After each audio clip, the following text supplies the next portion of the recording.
Quando as pessoas dizem que seu amor está escrito, talvez isso não esteja totalmente errado, e a ciência pode provar isso. Essa emoção tem mais biologia do que muitas pessoas pensariam. Quando você se sente atraído por alguém, há muito mais do que como seus olhos são bonitos ou como o sorriso dela é lindo. Na verdade, cada um de nós tem nossas próprias respostas em cada uma das nossas 10 trilhões de células do nosso corpo. Está escrito, mas dentro dos nossos genes.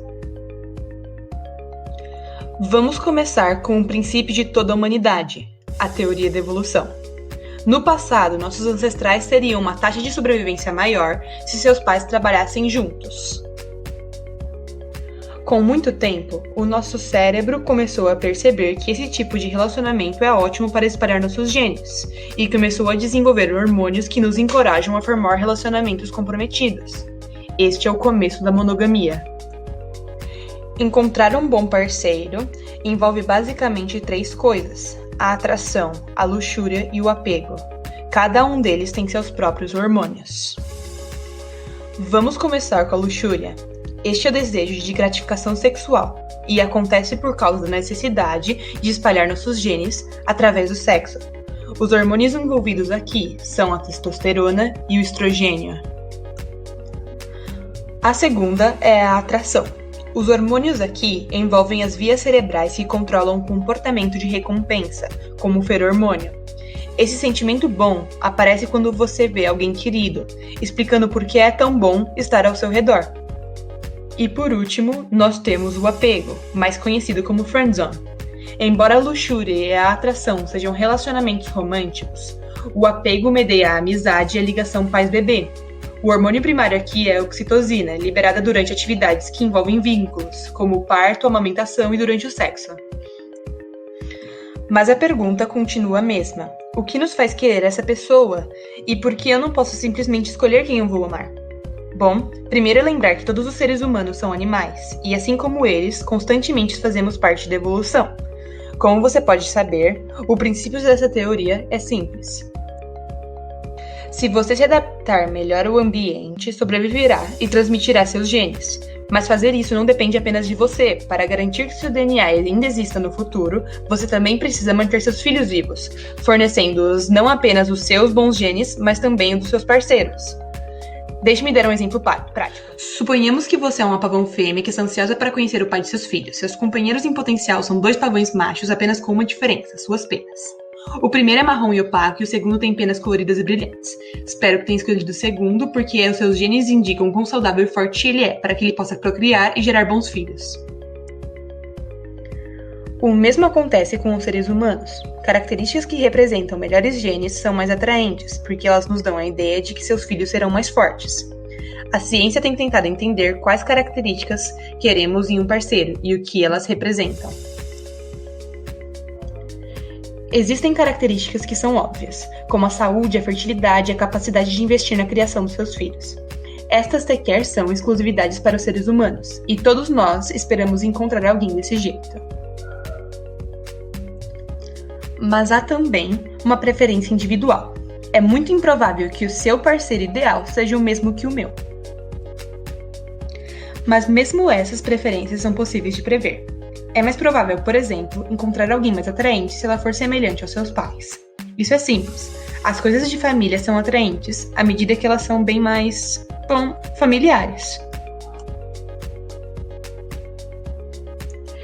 Isso acontece principalmente porque o relacionamento dos nossos pais é o único que observamos integralmente desde nosso nascimento até mais ou menos os nossos 7 anos de idade.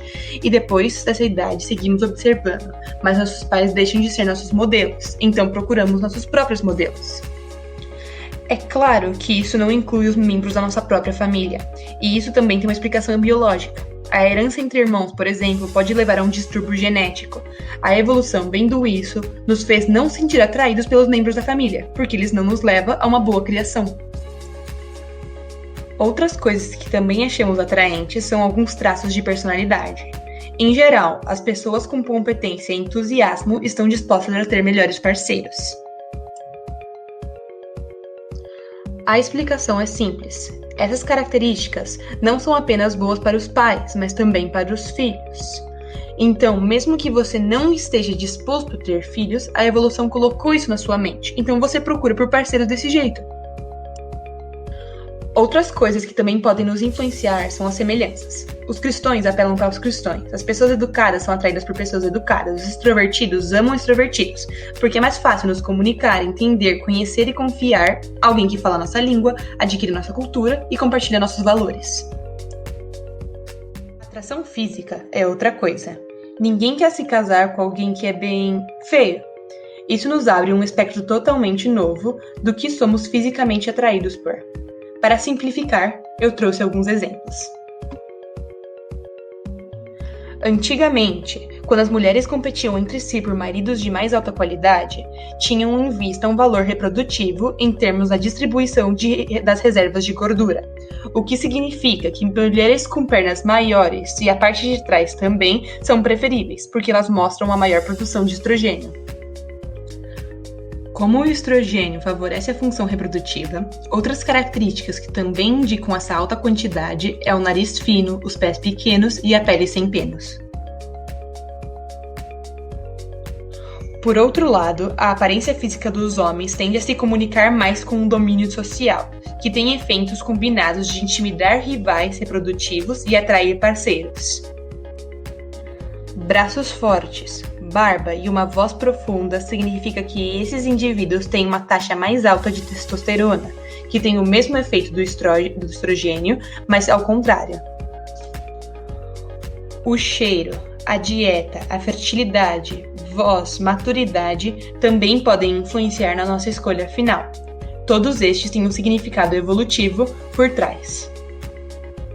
Mas mesmo com tudo isso, é impossível determinar exatamente quem você vai escolher, porque isso não significa que você vai escolher o cara mais bonito entre os mais bonitos, ou o mais gentil entre os gentis.